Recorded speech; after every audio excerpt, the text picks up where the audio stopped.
नमस्कार आप सभी को। मैं डॉक्टर नीरू सैन आप सबका स्वागत करती हूँ नीरू हेल्थ हीलिंग एकेडमी की तरफ से। साथियों, हमेशा एक नई जानकारी लेकर आती हूँ और आज फिर से एक नई जानकारी आपके साथ साझा कर रही हूँ। आप सबको जानकर और सुनकर शायद ताज्जुब होगा जो जानकारी आज मैं आप लोगों के साथ साझा करने वाली हूँ। आपने अक्सर देखा होगा कि हम लोग जैसे जैसे उम्र के ऊपरी पड़ाव यानी उम्र बढ़ती है हमारी, तो हमारे घुटने जो हैं वो जवाब देने लगते हैं। और उस कंडीशन में जो सबसे बड़ी समस्या आती है वो ये कि जब हम एलोपैथी डॉक्टर्स के पास जाते हैं या जब हम सर्जन के ऑर्थोपेडिक के पास जाते हैं तो वो हमें सजेस्ट करता है कि हमें नी रिप्लेस करवा लेना चाहिए। मेरी एक थॉट है जिसे मैं आप लोगों के साथ साझा कर रही हूँ, वो ये कि प्रकृति ने हमारे शरीर को इस तरीके से बनाया है जहाँ पर मांस, मज्जा, वीर्य हर चीज़ का प्रोडक्शन हमारी बॉडी के अंदर ही होता है। उदाहरण के लिए एक जननी माँ जो है वो अपने बच्चे को अपने ही गर्भ में पालकर बड़ा करती है, पैदा होता है, जन्म लेता है और पूरी ज़िंदगी अपनी सरवाइव करता है।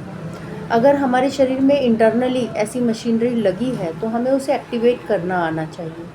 हमारे जॉइंट्स की स्टिफनेस के पीछे बहुत सारे कारण होते हैं, जिसमें एक मेन कारण जो है वो ये कि हमारी फूड हैबिट्स जो हैं वो अच्छी नहीं होती हैं। तो आपको अपनी फूड हैबिट्स को हेल्दी करना होगा, जिससे आप हमेशा अपने आप को एक्टिव रख सकें, अपने आप को एनर्जेटिक रख सकें।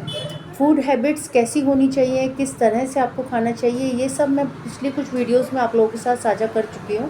फिर भी अगर आपको कोई प्रश्न उससे जुड़ा हुआ आता है तो आप मुझे कमेंट बॉक्स में पूछ सकते हैं। आज हम जो बात कर रहे हैं वो नी की स्टिफनेस की बात कर रहे हैं। आप एक चीज़ अपने दिमाग में रखिए कि एक लेग जो हिप जॉइंट से स्टार्ट होती है और आपके फीट यानी तलवे पर आकर ख़त्म होती है। आपके पूरी लाइफ आपको जो चलने की प्रोसेस है वो आपके तलवे से होती है और आपके जो पैर का निचला हिस्सा यानी फीट्स जो हैं आपके पगतली जो है उस पर आपका पूरे शरीर का भार लेकर आप पूरी लाइफ चलते हैं। कभी आपने नोटिस किया कि आपके चलने का तरीका भी तो गलत हो सकता है, जिसकी वजह से आपके नी स्टिफ होते हैं।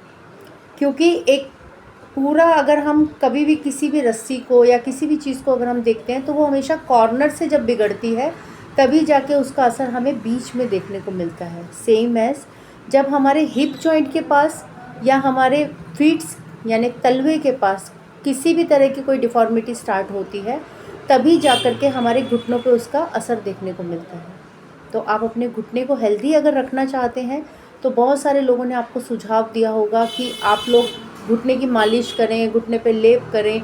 बहुत कुछ आप करते भी हैं, डेली सिकाई करना, मालिश करना, धूप से सेकना, सब कुछ करते हैं।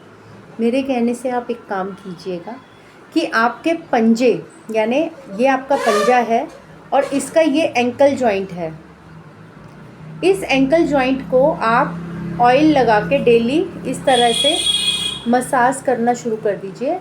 और ये आपकी लेटी हुई पोजीशन है तो आप अपनी एड़ी को बाहर की तरफ धक्का देके पंजे को अंदर की तरफ खींचिए और पंजे को नीचे झुकाते हुए एड़ी को अंदर की तरफ पुश कीजिए।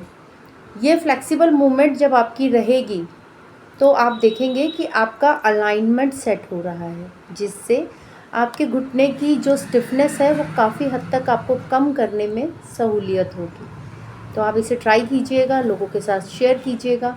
अगले ही वीडियो में फिर आपसे मुलाकात होगी। तब तक के लिए जय हिंद, जय भारत।